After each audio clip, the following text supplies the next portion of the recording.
তো ওই জায়গাটায় যদি আমি এখানে একটা কথা বলতে চাই, যাহারা বলতেছেন নবীজি মেরাজ শরীফ থেকে নামাজ নিয়ে আসছেন, এইটার দলিলটা কোরআনে কোথায় আছে? এইরকম যদি একজন থাকে কমেন্টের এবং দর্শকের ভিতরে এবং সারা পৃথিবীর বুকে একজন আলেম থাকে যে ওনারা কোরআন থেকে দেখিয়ে দিবেন যে মহানবী মেরাজ শরীফ থেকে দাইমি সালাত অথবা ওয়াক্তি সালাত নিয়ে আসছে, এইরকম একটা দলিল দেখাইবো কোরআনুল মাজিদ থেকে। কারণ কি, সালাত হচ্ছে ফরজ, ফরজ নামাজের হুকুম। ফরজ কি, যেই হুকুমটা আল্লাহ এবং আল্লাহর রাসূল নিজে স্পষ্ট ভাবে করেছেন এবং কোরআনের মধ্যে স্পষ্ট ভাবে আছে, সেইটা হচ্ছে ফরজ। দেখেন সিয়ামের কথা স্পষ্ট ভাবে কোরআনে আছে, সালাতের কথা, দাইমি সালাতের কথা স্পষ্ট ভাবে কোরআনে আছে, যাকাতের কথা স্পষ্ট ভাবে কোরআনে আছে, হজের কথা স্পষ্ট ভাবে কোরআনে আছে, কুরবানির কথা স্পষ্ট ভাবে কোরআনে আছে। কিন্তু 5 ওয়াক্ত নামাজের কথা কোরআনে স্পষ্ট ভাবে কোথায় আছে এবং মেরাজ থেকে নিয়ে আসলেন এটা কোথায় আছে? আমরা এইটা হাদিস শরীফে, তাও অনেকের রেফারেন্স দিছে এবং বিভিন্ন কোরআনের তাফসীর কারকরা তাদের তাফসীরে বিভিন্ন জনের রেফারেন্স দিছে। যে তাফসীরে কাশাফ নামের আল্লামা জামাখশুরির যে তাফসীরে কাশাফ, উনি হচ্ছে মুতাজিলা ফিরকার অনুসারী। এই আল্লামা জামাখশুরি তার কোরআনের তাফসীরে কাশাফের মধ্যে এই 50 ওয়াক্ত নামাজ থেকে মহানবীকে মেরাজ শরীফে 9 বার আপ এন্ড ডাউন করাইছে, 5 ওয়াক্ত করে কমাইতে লাস্টে 5 ওয়াক্তে আনছে। এইটা উনার আজগুবি ব্যাখ্যা থেকে আসছে, এটা আল্লামা জামাখশুরির আজগুবি ব্যাখ্যার ফসল, এটা কোরআনের আয়াত না। যদি কেউ পারে কোরআন থেকে প্রমাণ করে দেখ 50 ওয়াক্ত নামাজ দিয়েছিল প্রথমে, 9 বার সংশোধনের মাধ্যমে 5 ওয়াক্তে আসছে। এবং মুসা নবী কিভাবে মহানবীকে বলে আপনার উম্মত পারবো না, মুসা নবী মহানবীর উম্মতের খবর জানলো কেমনে? নবী মহানবীরা, এই ওয়াহাবি খারিজিরা না বলে যে নবীরা গায়েব জানে না, তাহলে উনি তো পৃথিবীতে প্রেজেন্ট নাই। মুসা নবী কি প্রেজেন্ট ছিল ওই সময়? প্রেজেন্ট নাই, কিন্তু সে জানে আমরা কি পারুম না, কারণ উনি বিদায় গ্রহণ করছে, পর্দা করছে, ইনকাল করছে মহানবীর আগমনের হাজার বছর আগে। তাহলে উনি কিভাবে জানলো দুনিয়ার বুকে মহানবীর উম্মতেরা? এবং আজকে মহানবীর উফাতের 1450 বছর পরে আমরা 50 ওয়াক্ত নামাজ পারুম না। আর 50 ওয়াক্ত নামাজ যদি পরে 13 মিনিট পর পর নামাজ আহে, কেমনে কি? এটা তো বৈজ্ঞানিক কোনো দলিল হয় না। দুঃখিত, আপনার প্রশ্নের মধ্যে আমি ঢুকে গেলাম আর কি, এর জন্য মাফ করবেন। খেয়াল করেন, আমরা দেখতে পাই কোরআনুল মাজিদে 38টি সূরার মধ্যে সালাতের কথা সরাসরি এসেছে। কয়টি সূরা? 38টি সূরা। এই 38টি সূরার মাঝে মাক্কি সূরা হচ্ছে 27টি এবং মাদানী সূরা হচ্ছে 11টি। এই 38টি মোট 38টি সূরার মধ্যে আইছে সালাতের কথা, সেইটা দায়মি সালাতের কথা। এখন সেই মাক্কি সূরাগুলো কি এবং মাদানী সূরাগুলো কি কি দেখেন আপনারা। মাক্কি সূরাগুলো হচ্ছে সূরা আনআম, সূরা আরআফ, সূরা হুদ, সূরা হিজর, সূরা বনি ইসরাইল, সূরা মারিয়াম, সূরা তাহা, সূরা আম্বিয়া, সূরা মুমিনুন, সূরা নামল, সূরা আনকাবুত, সূরা রুম, সূরা লুকমান, সূরা সাবা, সূরা ফাতির, সূরা জুমার, সূরা শুরা, সূরা আহকাফ, সূরা তুর, সূরা নজম, সূরা মারিজ, সূরা মুজাম্মিল, সূরা মুদাসসির, সূরা আলা, সূরা আলাক, সূরা মাউন, সূরা শুআরা। এই হলো 27টি সূরা। আর মাদানী সূরাটি হচ্ছে সূরা বাকারা, সূরা আলে ইমরান, সূরা নিসা, সূরা মায়েদা, সূরা আনফাল, সূরা তাওবা, সূরা হজ, সূরা নূর, সূরা আহজাব, সূরা মুজাদিলা, সূরা বাইয়িনা। এই হইলো 11টি সূরা। এখন সবচেয়ে মজার বিষয় হলো সালাতের কথা সবচেয়ে বেশি যে সূরার মধ্যে আসছে সেই সূরাটি হচ্ছে সূরা বাকারা, 10 বার। সূরা বাকারায় আসছে 10 বার। এবং আমি কোন সূরার মধ্যে কতবার আসছে আমি আপনাদেরকে বলে দিচ্ছি। হ্যাঁ, এবং আরেকটা এখানে তথ্যমূলক বিষয় হলো যে হ্যাঁ, এখানে আপনি দেখবেন মহানবী প্রথম, এই যে আমি রতন ভাইয়ের কাছে, ইমামুজ্জামান রতন ভাইয়ের কাছে জানারই হলো যে সূরা বাকারা সেইটা যে নাজিল হইল সেটা তো মাদানী সূরা, মদিনায় হিজরতের পরে, তাই না? তাহলে মদিনায় হিজরতের পরে যদি নাজিল হয়, তাইলে এই সূরাটা নাজিল হয়েছে মহানবীর 52 বছর বয়সের পরে। তার মানে 612 খ্রিস্টাব্দের 22 খ্রিস্টাব্দের পরে, 622 খ্রিস্টাব্দের পরে। এখন আপনাদের একটা বইলা দেই, সেটা হলো কেবলা পরিবর্তনের যে আয়াত, সূরা বাকারার 144 নাম্বার আয়াত, তাই না কি? জি ভাই, জি। সূরা বাকারার 144 নাম্বার আয়াত। এখন আপনি মজার বিষয় হইল, মহানবী 1 বছর 4 মাস 15 দিন মসজিদুল আকসাকে কেবলা রূপে গ্রহণ করেছিলেন। মহানবী 1 বছর 4 মাস 15 দিন মসজিদুল আকসাকে কেবলা রূপে গ্রহণ করেছিলেন। এই কেবলা রূপে যে গ্রহণ করলেন 1 বছর 4 মাস মানে 16 মাস 14 দিন, এটা কি মদিনায় থাইকা না মক্কায় থাইকা? এক, কারণ ওয়াক্তি সালাতে কেবলা লাগবো, দায়মি সালাতেও কেবলা লাগবো। কেবলা ছাড়া দায়মি সালাতও হয় না, ওয়াক্তি সালাতও হয় না। এখন কেবলা সম্পর্কে আয়াতটা নাজিল হইল সূরা বাকারা। তাহলে কেবলা পরিবর্তনের আয়াত, যে আপনি মসজিদুল আকসাকে পরিবর্তন করে মসজিদুল হেরেমের দিকে মুখ পরিবর্তন করেন, কেবলা পরিবর্তন করেন।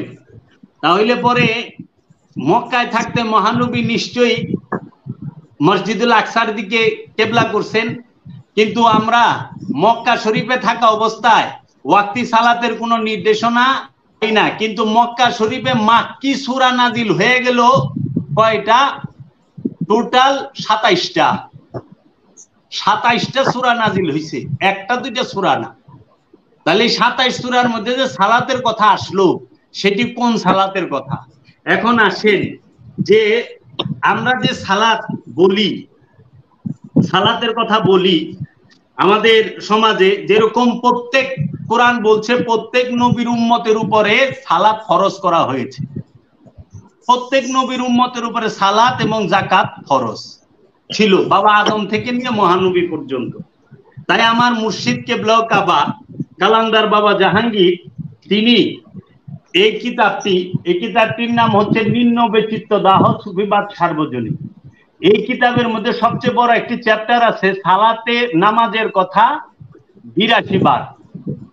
নামাজের কথা 82 বার একটা চ্যাপ্টার আছে, আপনারা যদি পড়েন। এবং কোরআনে আরেকটি কিতাব আছে ছোট, যেরকম কোরআনে সালাতের, কোরআনে নামাজের কথা 82 বার। এখানে সমস্ত আয়াতগুলো দেওয়া হয়েছে। এখন আসেন, হযরত মুসা আলাইহিস সালাতু ওয়াস সালামের সময়ে সবাই মিলে একত্রে সমবেত হয়ে আনুষ্ঠানিক সালাত পালন করার নিয়ম ছিল না, কারণ মহানবীর উম্মতের যেমন জমাতবন্দি হয়ে আনুষ্ঠানিক সালাত পালন করার নিয়ম চালু হয়েছে, উহা এমনকি মহানবীর মক্কাতে অবস্থানকালেই চালু ছিল না। আর হযরত মুসা আলাইহিস সালামের কথা তো প্রায় 5000 বছর আগের ঘটনা। সুতরাং মক্কায় অবস্থানকালেই জামাতবন্দি হয়ে আনুষ্ঠানিক সালাত পালনের প্রচলন ছিল না। হিজরতের পর মদিনাতে এই আনুষ্ঠানিক সালাত পালন করার প্রথা সেদিন প্রচলন করেছেন আমাদের মহানবী। সুতরাং সালাত পালন করার নিয়ম কানুন, আনুষ্ঠানিক রীতিনীতি পরিবর্তন করা হয়েছে এবং এক নবী এক এক রকম নিয়ম কানুন প্রচলন করতে পারেন, এক এক নবী এক এক রকম নিয়ম কানুন প্রচলন করতে পারেন। কারণ সালাতের প্রয়োগ পদ্ধতি ভিন্ন, কিন্তু মূল নীতি সবার এক। সালাতের মূল নীতি হচ্ছে নফসকে পবিত্র করা সালাতের মাধ্যমে। এইটা সব নবীর বেলায় এক, প্রয়োগ পদ্ধতি ভিন্ন। আচ্ছা,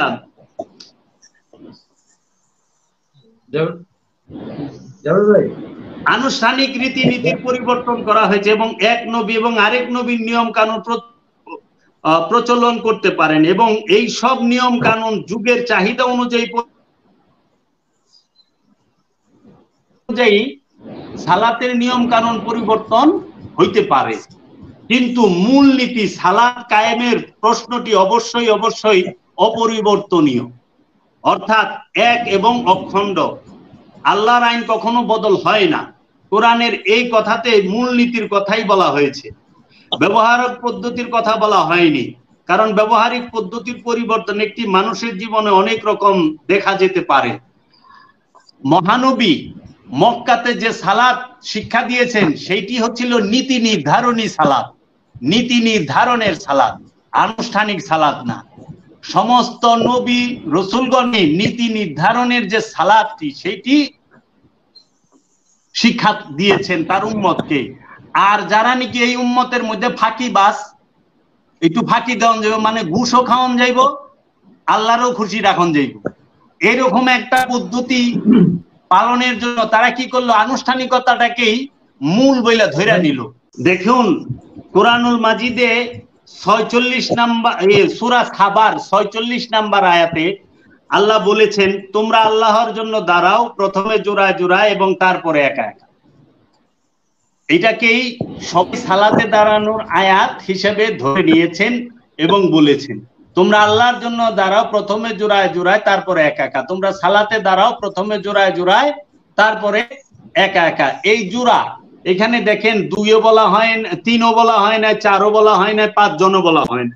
কেন জোড়া? এই জোড়া হচ্ছে আল্লাহর রসুল এবং এই রসুলের যে উপরে ঈমান এনেছে আমানু, তাকে বলা হয়েছে। তুমি যে রসুলের উপরে ঈমান এনেছো, হে আমানু, তুমি যে রসুলের উপরে ঈমান আনছো, এই রসুলের সাথে এখন তুমি সালাতে দাঁড়াও। এই রসুল তোমাকে সালাত শিক্ষা দিবে, তুমি সালাত শেখো। রসুলের সাথে সালাত করতে গেলে যখন আমানু রসুলের সাথে সালাত করতে যায়, রসুল একজন আর আমানু একজন, এই হলো 2, জোড়ায় জোড়ায়। এই জোড়া ধরে যখন সালাত করতে থাকে তখন আল্লাহ কোরআনে বলতেছে যে তোমরা রুকু করো রুকুকারীর সাথে। কোরআন বলতেছে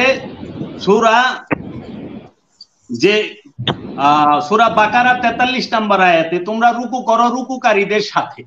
এই রুকুকারী হচ্ছে আল্লাহর রসুল, মুমিন, আল্লাহর ওলিগণ। এই রুকুকারীর সাথে রুকু করতে বলেছেন। দেখেন সালাত আর রুকু কিন্তু এক বিষয় না।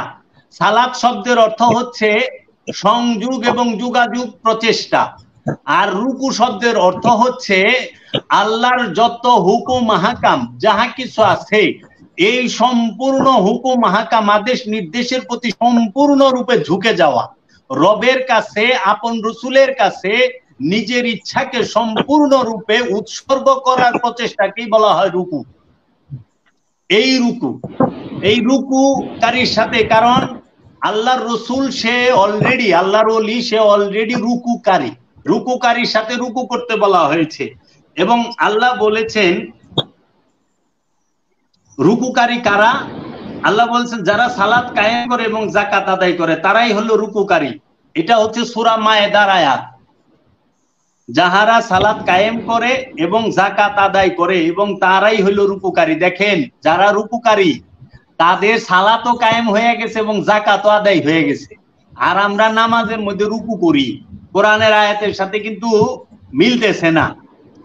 আমরা রুকু করার জন্য সালাতে রুকুতে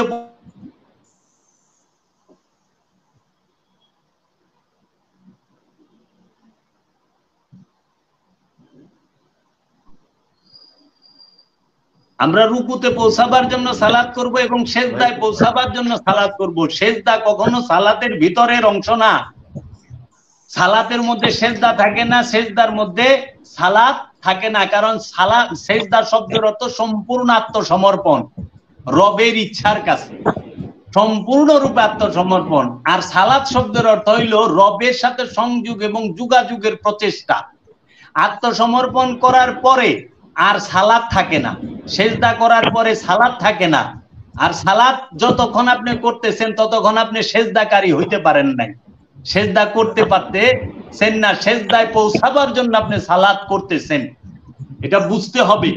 এর জন্য তারপরে আল্লাহ রাব্বুল আলামিন বলতেছেন তুমি সালাতে কিভাবে দাঁড়াইবা, পবিত্র মনে প্রাণে এবং তাকওয়ার সহিত সালাত কায়েম করতে হবে। সালাত কায়েম কিভাবে করতে হবে? পবিত্র মনে এবং প্রাণে এবং তাকওয়ার সহিত। সূরা রুমের 31 নাম্বার আয়াত। হ্যাঁ, এবং আল্লাহ রাব্বুল আলামিন আল্লাহকে ডাকতে বলতেছেন তিন অবস্থা। তোমরা আল্লাহর জিকির করো শুইয়া, বসিয়া এবং দাঁড়াইয়া। সূরা নেসার 103 নম্বর আয়াত। আল্লাহ রে শুইয়াও ডাকন যায়, বইয়াও ডাকন যায়, দাঁড়ায়ও ডাকন যায়। এর জন্য আল্লাহ বলছে সালাতুদ দাওয়ামি, মানে সর্বক্ষণ। মানুষ সর্বক্ষণ এই তিন অবস্থায় থাকে, শোয়া অবস্থায়ও থাকে, বসা অবস্থায়ও থাকে, দাঁড়ানো অবস্থায়ও থাকে। এই তিন অবস্থার বাহিরে মানুষ থাকে না। এবং আপনি দেখেন যে আল্লাহ রাব্বুল আলামিন সূরা বাকারার 125 নম্বর আয়াতে বলতেছেন যে তোমরা সালাতের জন্য মুসল্লা গ্রহণ করো মাকামে ইব্রাহিম থেকে। আল্লাহ সূরা বাকারার 125 নম্বর আয়াতে বলতেছেন ওয়া ইজআলনা বাইতা মাসাবাতাল লিন-নাসি ওয়া আমনান ওয়াত্তাখিযু মিন মাকামি ইব্রাহিমা মুসাল্লান ওয়া আহিদনা ওয়াত্তাখিযু মিন মাকামে ইব্রাহিমা মুসাল্লান। ওয়া এবং ইত্তাখিযু মানে গ্রহণ করো, মাকাম মানে রাজ্য, ইব্রাহিম, ইব্রাহিম শব্দের অর্থ হচ্ছে ইব্রাহিম নবীর মাকাম থেকে, রাজ্য থেকে মুসল্লা গ্রহণ করতে বলতেছেন। এই আমরা যে কোরআনের মধ্যে দেখি যে সালাতের স্থান, নামাজের স্থান, মুসল্লা শব্দের অর্থ কি? সালাতের স্থান, নামাজের স্থান। খেয়াল করেন খুব সূক্ষ্মভাবে।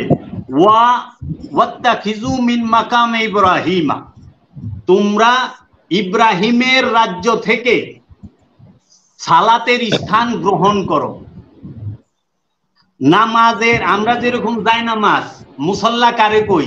জায়নামাজ রে, পাটি রে, কার্পেটে রে, তাই না? আবার অনেক সময় পরিষ্কার ফ্লোরকে, মাটিকে। কিন্তু কোরআন কিন্তু জায়নামাজ পাটিরেও কয় নাই, এই জায়নামাজ মানে কাপড়ের কার্পেটেরও কয় নাই, মাটিরেও কয় নাই। বলছে মুসল্লা হচ্ছে মাকাম ইব্রাহিম।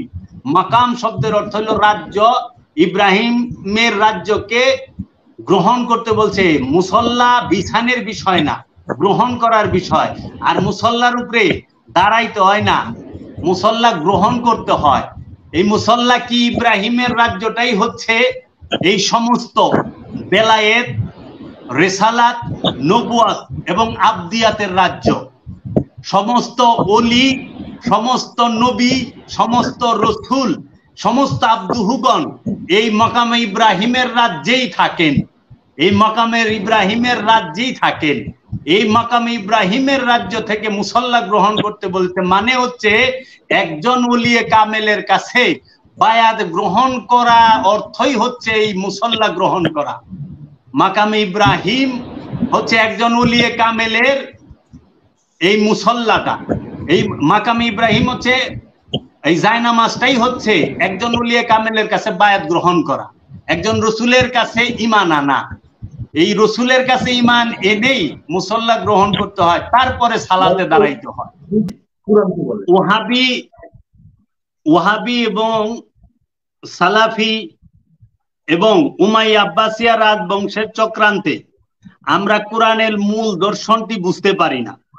এই উমাইয়া আব্বাসিয়া রাজবংশের বেতনখোর মৌলবীরা তাহারা কোরআনের মূল দর্শনকে ঢেকে রেখেছে। কোরআনে আছে খাতামান নবী, সূরা আহজাব, মাকানা মুহাম্মাদুন আবা আদিম মির রিজালিকুম ওয়ালাকিন রাসূলুল্লাহি ওয়া খাতামান নবিয়্যিন, যে নবুয়তের দরজা বন্ধ, খাতামান নবী, কিন্তু সারা কোরআনের কোথাও রিসালাতের দরজা বন্ধ এটা বলা হয় নাই, রসুলের দরজা বন্ধ এটা বলা হয় নাই। কারণ নবুয়ত এবং রিসালাত এক বিষয় নয়। রিসালাতের মাধ্যমে, রসুলের দরজা, রিসালাতের মাধ্যমে আল্লাহ হেদায়েতের দরজাকে কিয়ামত এবং থাকবে, আছে। তার প্রমাণ আপনি দেখবেন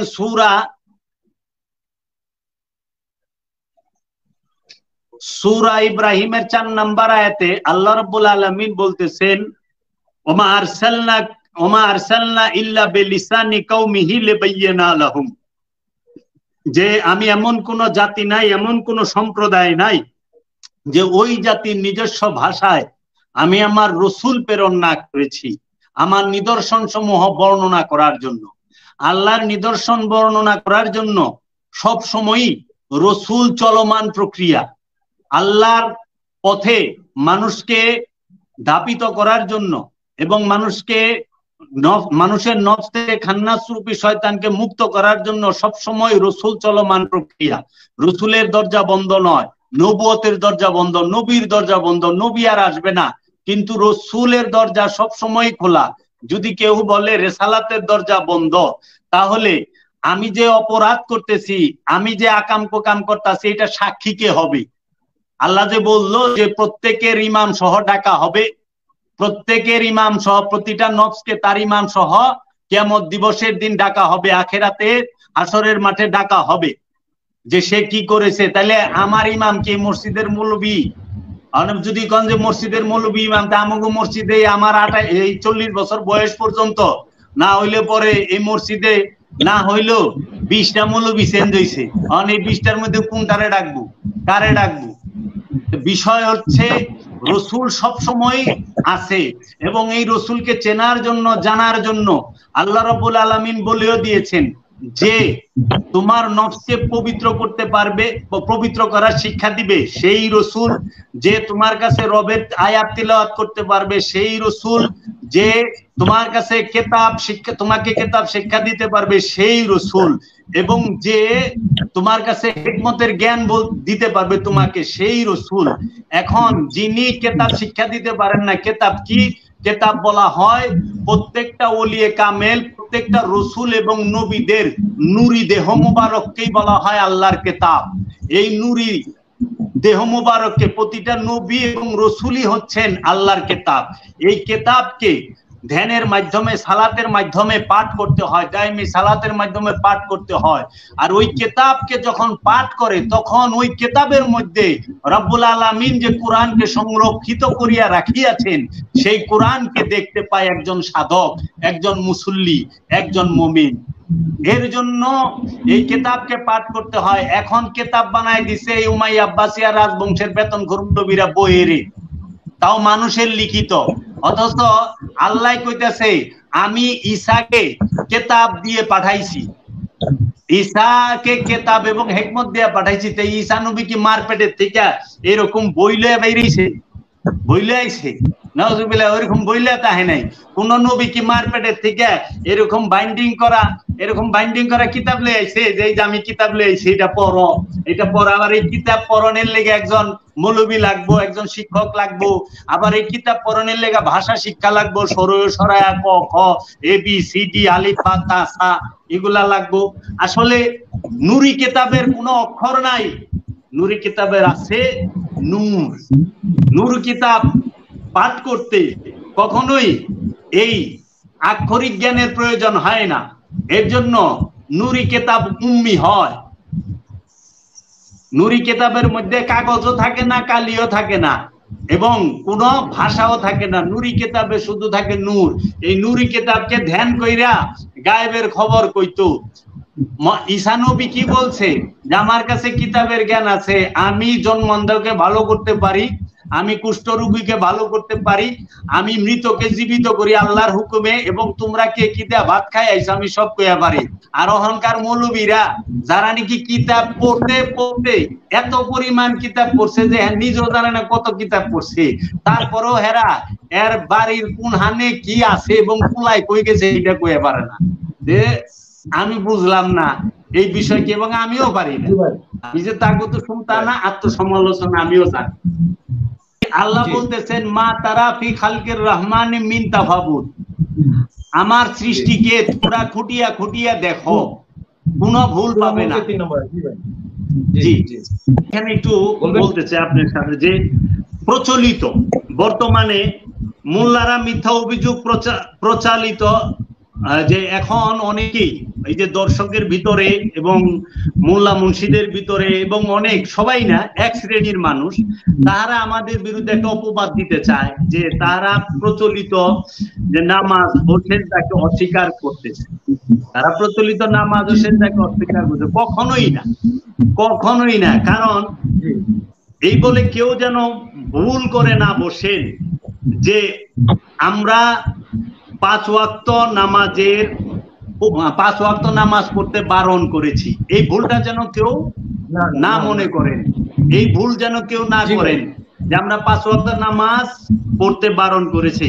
কারণ এখানে নীতি নির্ধারণের আলোচনা হচ্ছে, প্রয়োগ পদ্ধতির নয়। আমরা আলোচনাটা করতেছি নীতি নির্ধারণের, প্রয়োগ পদ্ধতির নয়। এবং আমরা এইটুক বলতে চাচ্ছি যে কোরআন মাজিদে স্পষ্ট দায়মি সালাতের কথাটা আছে, স্পষ্ট দায়মি সালাতের কথাটা আছে।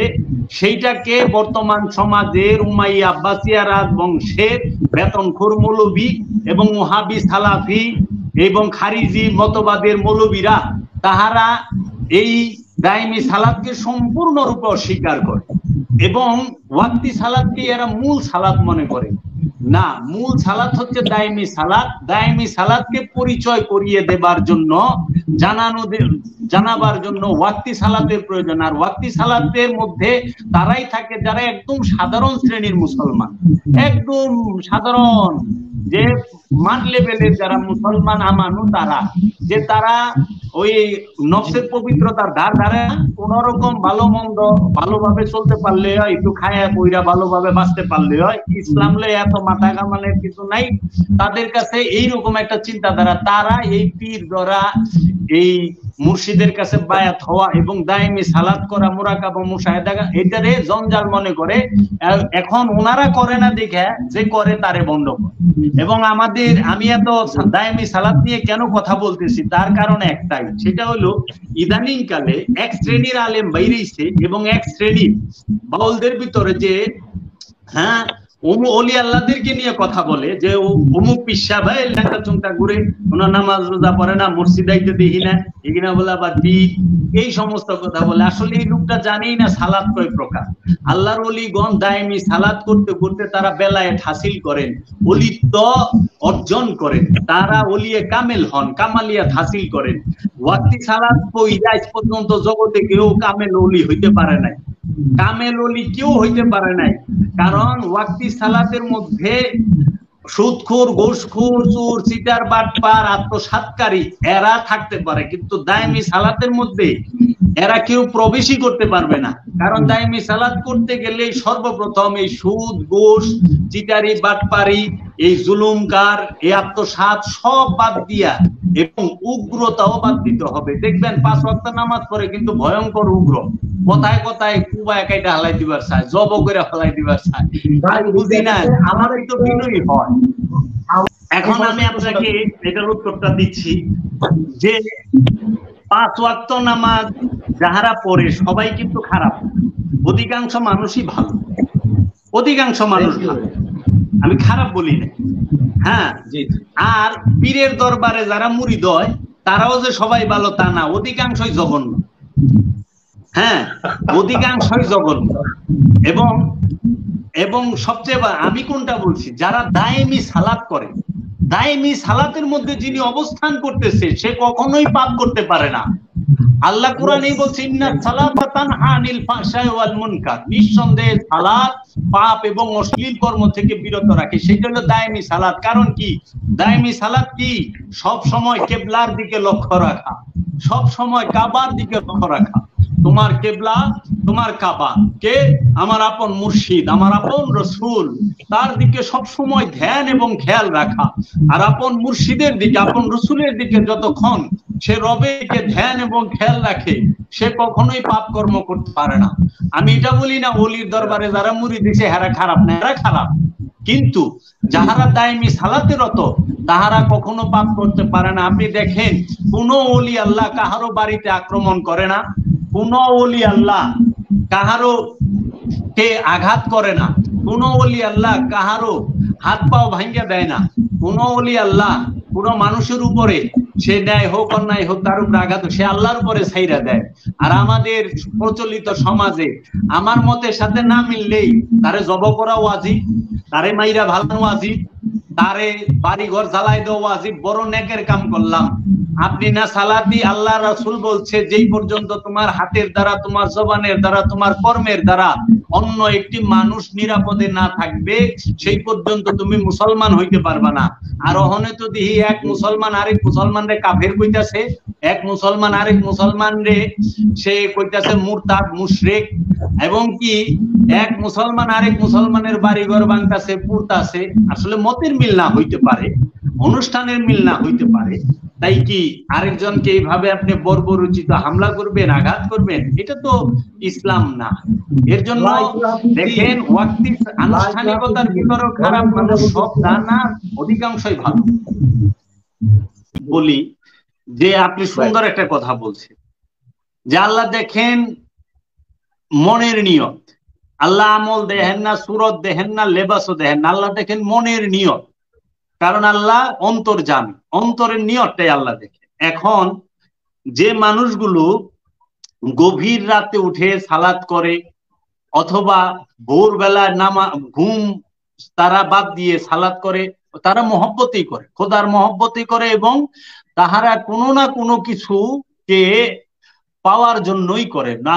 কেউ আছে জান্নাত পাওয়ার জন্য করে, কেউ আছে খোদার দিদারের জন্য করে, কেউ আছে নিজেকে দেখার জন্য করে। এখন আমার কাছে অনেকেই প্রশ্ন রাখে যে তাহলে এই প্রচলিত নামাজ আমরা কেন পড়বো? একদম খোলাখুলি ভাবে বলবেন।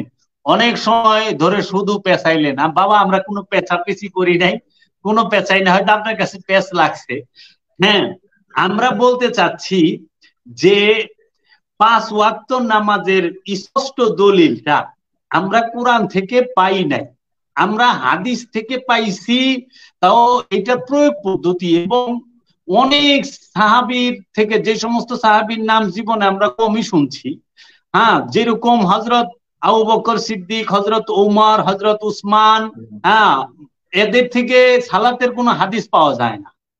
এখন মৌলভী সাহেবরা আমাকে হাদিস ছাড়া আপনি সালাত পড়বেন কেমনে? হাদিস ছাড়া 5 ওয়াক্ত নামাজ পড়া যাইব না, এটা সত্য। কিন্তু আপনি হাদিস ছাড়া কিন্তু কোরআন দিয়ে দায়মি সালাত করা যায়, কারণ দায়মি সালাতের প্রয়োগ পদ্ধতি কোরআনুল মাজিদে স্পষ্ট দেওয়া আছে। এর জন্য অনেকে দায়মি সালাতের অনেকক্ষণ ওয়াজ শোনার পরেও লাস্টে আমাকে বলে যে আসলে 5 ওয়াক্ত নামাজ তো পড়তে হইব। তিনি মনে করেন 5 ওয়াক্ত নামাজ বুঝি দায়মি সালাতের বাহিরের কিছু। আপনি যদি সর্বক্ষণ আল্লাহকে ডাকেন, আপনি যদি সর্বক্ষণ আল্লাহকে ডাকেন, 24 ঘন্টা মধ্যে যতক্ষণ জাগনা থাকেন, কর্মে থাকেন, সব সময় রসুলের ধ্যান খেলে থাকেন, আল্লাহর ধ্যান খেলে থাকেন, তা আপনি কি সালাতের বাহিরে আছেন? কখনোই না। আমরা কি করি? ব্যবসা বাণিজ্য, কর্ম কাজকর্ম করি, সবকিছু থেকে কিছু সময়ের জন্য আজান দিলে পরে আমরা মসজিদে যাইয়া হয়তো 20 মিনিট আমরা আল্লাহর নাম নেই, আল্লাহকে স্মরণ করি। আবার ওই মসজিদের ভিতরে আল্লাহর নামের সময় অনেক সময় আমাদের দুনিয়াবি খেলো আসে। কিন্তু সবচেয়ে বড় কথা, আল্লাহকে তো 20 মিনিট স্মরণের জন্য আপনাকে বলে নাই। আল্লাহ বলছে তুমি সব সময় আমাকে স্মরণ করো। আল্লাহ বলছে ওয়াবুদু রব্বাকুম হাত্তা ইয়াতিকাল ইয়াকিন, তুমি ওই পর্যন্ত ইবাদত করো, বিশ্বাস অর্জিত হওয়ার আগ পর্যন্ত রবের ইবাদত করো। আল্লাহ বলতেছে ফালিয়া বুদু রব্বা হাজাল বাইত, তোমরা ওই ঘরের রবের ইবাদত করো, ওই ঘরের রবের ইবাদত করতে বলছে। এখন আমরা, আল্লাহ বলতেছে তুমি সেজদা করো, সেজদাকারীর সাথে প্রথমে জোড়ায় জোড়ায় তারপরে একা একা। তুমি রুকু করো, রুকুকারীর সাথে প্রথমে জোড়ায় জোড়ায় তারপরে একা একা।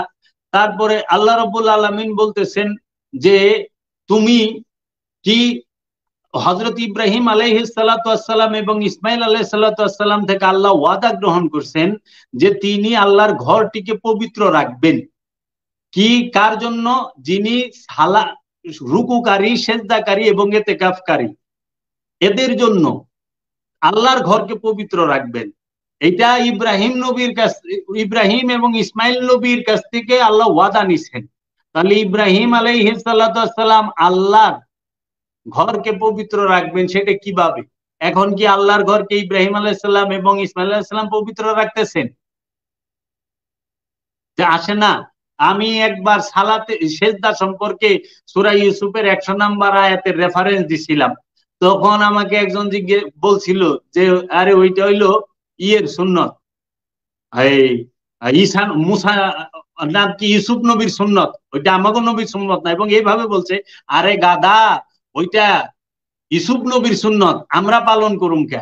তাহলে আমি যদি উনাকেই প্রশ্ন করি, বাবা ইউসুফ নবীর সুন্নত পালন করবেন কে, তাহলে মাকামে ইব্রাহিম এটা তো ইব্রাহিম নবীর সুন্নত, এটা পালন করেন কেন? আমাদের স্পষ্ট উত্তর হইল, আপনারা দায়মি সালাতকে কখনোই অবহেলাও করেন না, অস্বীকারও করেন না। দায়মি সালাত ছাড়া কেহ খান্নাস রূপী শয়তান হতে মুক্ত হতে পারবেন না এবং নফসকে পবিত্র করতে পারবেন না। আনুষ্ঠানিক সালাত পালন করলেন, সৎ কাজ করলেন, আপনি জান্নাতে যাবেন, ভালো থাকবেন, এটা সত্য। কিন্তু আপনি এই খান্নাস রূপী শয়তান হতে মুক্তি পাবেন না। এর জন্য দায়মি সালাত অবশ্যই করতে হবে, এবং দায়মি সালাতের ভিতরেই আনুষ্ঠানিক সালাত আছে, কিন্তু আনুষ্ঠানিক সালাতের ভিতরে দায়মি সালাত নাই। হাবিবুল্লাহ বলছেন 5 ওয়াক্ত নামাজ কি না পড়তে বলছেন? না, আমার মনে হয় না এটা আমরা কখনো বলেছি, আমরা কখনো বলি নাই। এবং এটা আমরা আবারও বলছি, ক্লিয়ার করা হয়েছে এই জিনিসটা, সেটা হচ্ছে আমরা কখনো 5 ওয়াক্ত নামাজও আমরা কখনো 5 ওয়াক্ত নামাজের কথা মানাও করি নাই, এবং দায়মি সালাত করার জন্য জোর জবরদস্তিও করি নাই। আল্লাহ বলছেন, হে আমার রাসূল, আপনি সতর্ক করুন, আপনি তাদেরকে সতর্ক করুন। সতর্ক করার দায়িত্ব হচ্ছে আপনার। হ্যাঁ, হেদায়েত করবে আল্লাহ রাব্বুল আলামিন। এর জন্য আমরা সত্যটা তুলে ধরার চেষ্টা করতেছি। যদি কেউ আমাদের এইখান থেকে অনুপ্রাণিত হয়ে সে দায়মি সালাত সম্পর্কে কোরআনুল মাজিদ থেকে খোঁজাখুঁজি করে এবং অনুসন্ধান করে, গবেষণা করে, অবশ্যই আল্লাহ রাব্বুল আলামিন চাইলে, দয়াল মুর্শিদ চাইলে কিছু না কিছু রহমত সে পাবে।